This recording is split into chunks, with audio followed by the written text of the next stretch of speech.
Hello ladies and gentlemen.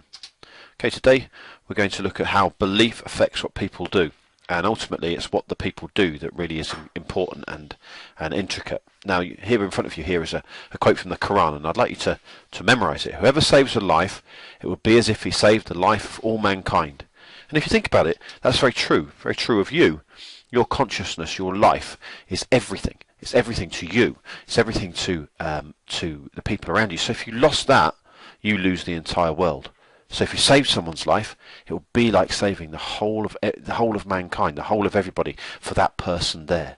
So what does that mean for Muslims? It's so important. It's in the Quran. What does that mean for Muslims? Well, it was so important that a group of three doctors in 1984 founded a charity called Islamic Relief. Islamic Relief was founded in Birmingham, and in Birmingham what they decided to do was to go out into the world and to provide both long-term and short-term aid. So you can see here a picture of a lady at a well, long-term, clean drinking water, long-term aid for the future, and here short-term aid providing earthquake victims with some food very, very quickly. So what do they do? Well, I'm going to enable you to watch a video that's actually provided, and it's just underneath this one on the same note in the same folder, and what it will provide for you is a much better outline of what it is that Islamic Relief do than I can here saying hello to my webcam. So I'd like you to watch that in particular, but what it doesn't do is explain their three major core purposes. So that's what we're going to do now. The first one is you can read it there: to enable communities to cope with the effects of disasters. Now this is definitely short-term aid. It's aid very, very quickly, and this is what I particularly want you to focus on with Islamic Relief, by providing relief, protection and recovery.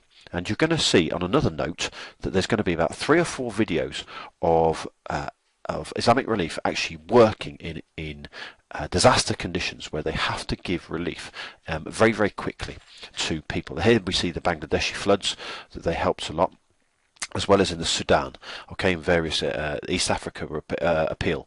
Worst drought in 60 years, as you can see there. So you've enabled you to do that. Number 2.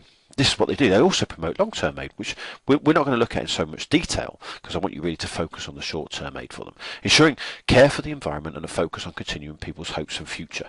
As you can see here, where they're building buildings and water. Water is a very, very key thing for Islamic Relief, and it's so important in the world. More children die of dirty water than in any war ever in the world every year. And here we see the third one: help people who have lost all hope. You can see the victims of war there on the left hand side, and yet the happy smiley faces, and address the causes of poverty. Now we looked at the causes of poverty in one of our previous lessons, one of the previous videos, where we looked at things like natural disasters and oil and resources in the world and things like that. So you should know addressing the cause of poverty, debt being a big one. So I'm not going to tell you too much about it, and what I really want you to do is to focus on a case study, actually what it is that the people do and how it is that they do it. So finally, here, your task. Whoever saves a life, it would be as if he saved the life of all mankind. I want you to look at a particular task, a particular case that Islamic Relief is doing short-term aid. I'm going to put 3 or 4. You don't have to watch them all, you can just watch 1 or 2, whichever one you think is going to be the best one. And I want you to look at what is the problem, number 1. And why does Islamic Relief try to solve the problem? Why? There might be a big clue here.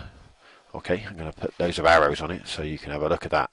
So remember to include the belief in answering the question. So what I really want you to get from this is to have investigated a case. It's what is on the learning objective, but really is the key as to why. Why is it they do what they do?